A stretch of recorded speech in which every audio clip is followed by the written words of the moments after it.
तो क्या सचमुच उत्तर प्रदेश के पंचायत चुनाव टल गए हैं? कब होंगे उत्तर प्रदेश की ये पंचायत चुनाव? इस पर बड़ी जानकारी है। क्या सचमुच तैयारी करने वालों को अब कुछ वक्त की राहत मिल रही है या फिर उन्हें एक लंबा वक्त मिल रहा है? आज हम समझेंगे इस पंचायत चुनाव का विश्लेषण। साथ साथ बीएसपी के एक पुराने दिग्गज नेता नसीमुद्दीन सिद्दीकी और एक बीएसपी से दूसरे बड़े नेता समाजवादी पार्टी जा रहे हैं, अखिलेश यादव का दामन थाम रहे हैं। क्यों बड़े मुस्लिम चेहरे अब अखिलेश यादव के साथ ही चुनाव में जाने की सोच रहे हैं? क्या है इसके पीछे की वजह? ये दोनों खबरें आज का यूपी में। नमस्कार, मैं हूं कुमार अभिषेक, आप देख रहे हैं यूपी तक।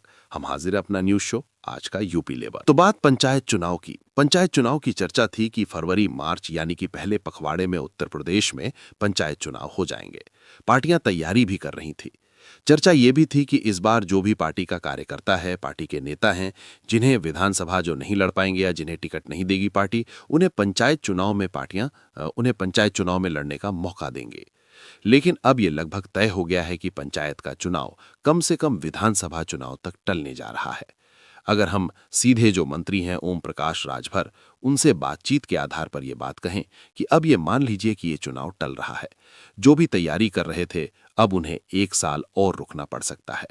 वजह है, एक तो वजह यह है कि जो पिछड़ा वर्ग आयोग जो कि हर 3 साल के बाद बनाया जाना होता है और उसकी रिपोर्ट आती है और उसी के आधार पर पंचायत चुनाव के आरक्षण तय होते हैं, वो पहले लैप्स कर चुका है और उसको अभी तक बनाया नहीं गया। जब ये तय हो गया था कि इस साल फरवरी मार्च में ये जो पंचायत चुनाव हैं ये होंगे, तो अचानक एक याचिका आई और उस याचिका में ये कहा गया कि चुनाव कैसे होंगे जब पिछड़ा वर्ग आयोग का गठन ही नहीं हुआ, पिछड़ा वर्ग आयोग की कोई रिपोर्ट ही नहीं आई और नया जो सीटों का समीकरण है या जो नए तरीके से जो सीटों का आरक्षण है ये हुआ ही नहीं, तो आखिर आप चुनाव कैसे कराएंगे? तो सरकार ने भी अपने हलफनामे में अदालत में ये माना कि हाँ, हुआ नहीं है और सरकार अब पिछड़ा वर्ग आयोग का गठन करने जा रही है। बाकायदा सरकार ने अपना हलफनामा देकर कहा है कि वो आयोग का गठन करेगी, यानी कि अब आयोग का गठन होगा, आयोग अपना सर्वे करेगा, अपनी रिपोर्ट देगा, उसके बाद आरक्षण तय होंगे और उसके बाद चुनाव हो सकेंगे।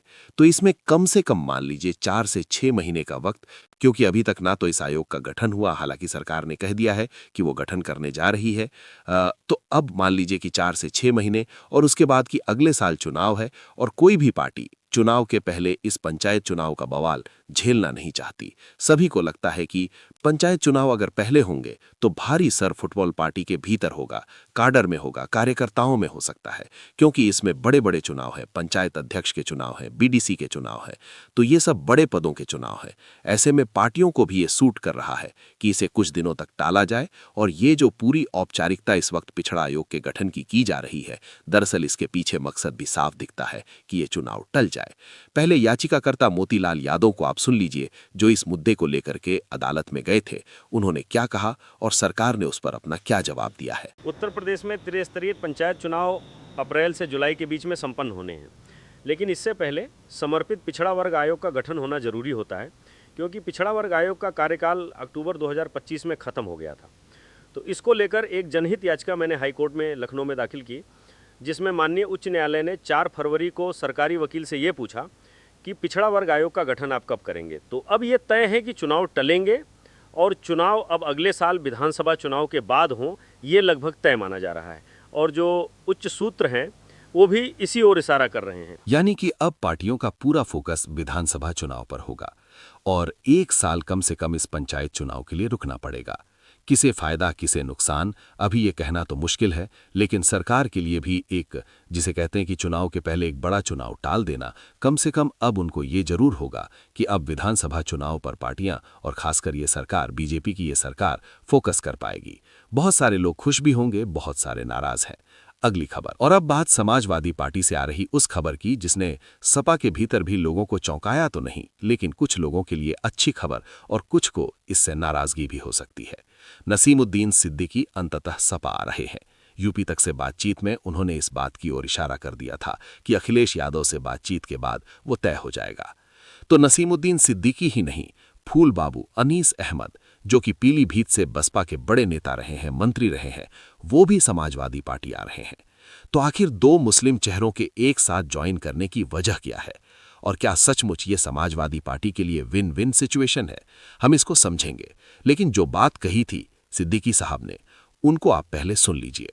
यूपी तक से खास पॉडकास्ट में नसीमुद्दीन सिद्दीकी ने जो बात कही थी वो पहले सुनिए। आप समाजवादी पार्टी जाना चाहते हैं, या समाजवादी पार्टी से कोई बातचीत हुई है, या अखिलेश यादव से कोई बातचीत हुई है? कुछ सच्चाई है इसमें? अखिलेश जी अभी दिल्ली में हैं, हम जब लखनऊ आएंगे तो देखा जाएगा। अभी वो पार्लियामेंट चल रही है, सेशन में हिस्सा ले रहे हैं। तो कोई आपकी बातचीत उनसे हुई? अब हर बात आज ही कहलवा लेंगे तो अगली बार को कुछ बचा लीजिए। लेकिन आपके सारे पुराने साथी तो वहीं बैठे हैं, बाबू सिंह कुशवाहा, लालजी वर्मा, इंद्रजीत सरोज, आर.के. चौधरी। देखिए साहब, इस टाइम पर 66 एमएलए बीजेपी में वो हैं जो मेरे साथी थे और अधिकांश मेरे बढ़ाए हुए थे, और 7 मिनिस्टर भी वही हैं जो बसपा में आपके बसपा से बढ़ाए हुए थे और साथ में थे। एक डिप्टी चीफ मिनिस्टर भी साथ में थे। तो क्या इतने तो सपा में नहीं है? मैं ये नहीं कह रहा हूँ कहाँ जाना है कहाँ नहीं जाना है, मना नहीं कर रहा हूँ कहाँ जाना है, ये जो तय होगा देखा जाएगा। लेकिन इस बात को आप बेस कैसे मान सकते हैं? तो मुझे बीजेपी में जाना चाहिए, सबसे ज़्यादा मेरे लोग बीजेपी में। केंद्रीय मंत्री एसपी सिंह बघेल, राज्यसभा के एमपी, मैंने बनाया उनको। पहले वो बसपा में थे, फिर सपा में चले गए, सपा से मैं लेके आया। तो ये पैमाना नहीं हो सकता है। दरअसल नसीमुद्दीन सिद्दीकी कुछ न कुछ वादा चाहते हैं, कुछ न कुछ ठोस चीज अखिलेश यादव से चाहते हैं, जिसमें कहा यह जा रहा है कि उनके लिए कुछ सीटें, शायद परिवार में भी और अपने समर्थकों के लिए, ये उनकी मांग है।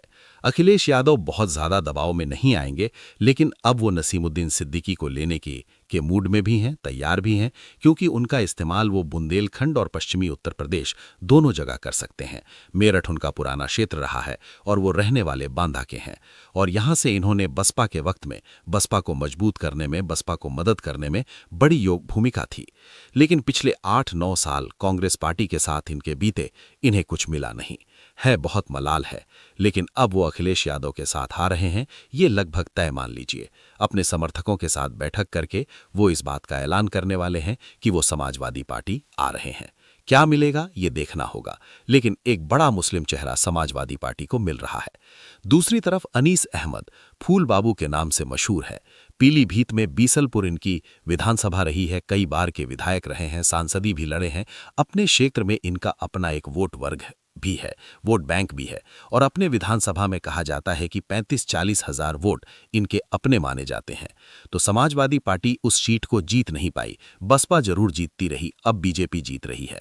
तो समाजवादी पार्टी के लिए ये एक विन विन सिचुएशन जैसा है कि एक ऐसा नेता जिसके पास अपना वोट बैंक है, जो उस इलाके में जहां सपा कमजोर रही है वहां पर वो सपा आ रहे हैं। दूसरी बात, फूल बाबू के लिए भी अब बहुत कुछ बसपा में बचा नहीं, क्योंकि एक वक्त था जब वो ब्राह्मण, मुस्लिम और दलितों के वोट से जीत जाते थे, लेकिन अब वो समीकरण वहां बचा नहीं है। ऐसे में उनके पास सिर्फ मुस्लिम वोट बचे हैं, उनके अपने कुछ काडर के वोट थे। क्या वो बसपा छोड़ने के बाद उनके साथ रहेंगे, इसकी गुंजाइश नहीं है। लेकिन बहुत समय से ये चर्चा चलती रही है कि वो बसपा से समाजवादी पार्टी आएंगे। हालांकि इसके पहले वो कांग्रेस जा चुके हैं, लेकिन एक ऐसी बात कभी कहा जाता है कि बसपा में रहते हुए उनकी नसीमुद्दीन सिद्दीकी से बनी नहीं थी, और जब बसपा छोड़ करके वो कांग्रेस गए थे तो ये भी कहा जाता था कि वो उनकी वजह से गए। लेकिन अब परिस्थितियां ऐसी हैं कि दोनों समाजवादी पार्टी का दरवाजा खटखटा रहे हैं, यूं कहें दोनों एक साथ अंदर आ रहे हैं। और ऐसी चर्चा है कि 15 तारीख को यानी शिवरात्रि के दिन ये दोनों समाजवादी पार्टी का दामन थाम सकते हैं। तो एक बार फिर सुन लीजिए क्या कहा था नसीमुद्दीन सिद्दीकी में कांग्रेस को छोड़ने को लेकर, और क्या कहा था सपा को ज्वाइन करने को लेकर। बाकी इस खबर पर हमारी नजर इसलिए भी बनी रहेगी क्योंकि अखिलेश यादव मुस्लिम वोट और मुस्लिम नेताओं के साथ साथ उन्हें दूसरे वोटों की भी दरकार है।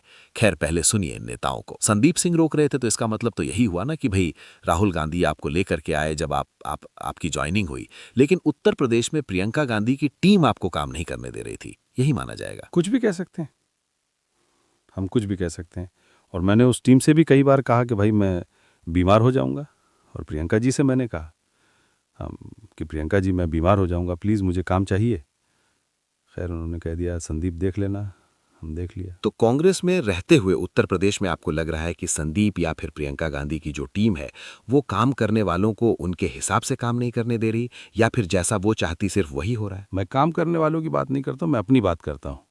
मुझे काम नहीं करने दिया गया या मैं कर नहीं पाया, कुछ भी कह सकते हैं आप। तो अखिलेश यादव एक बार फिर बसपा के पुराने नेताओं को अपने साथ ले रहे हैं। पिछली बार की जो उनकी स्ट्रैटेजी थी वो लिया था उन्होंने, लेकिन वो फेल हो गया। लेकिन शायद उतने महत्वाकांक्षी ये नेता नहीं है। इन्हें भी मालूम है कि कई दरवाजे खटखटाने के बाद जब वो सपा पहुंचे हैं तो उनके पास भी अखिलेश यादव को उससे बार्गेनिंग करने की स्थिति उनकी नहीं है।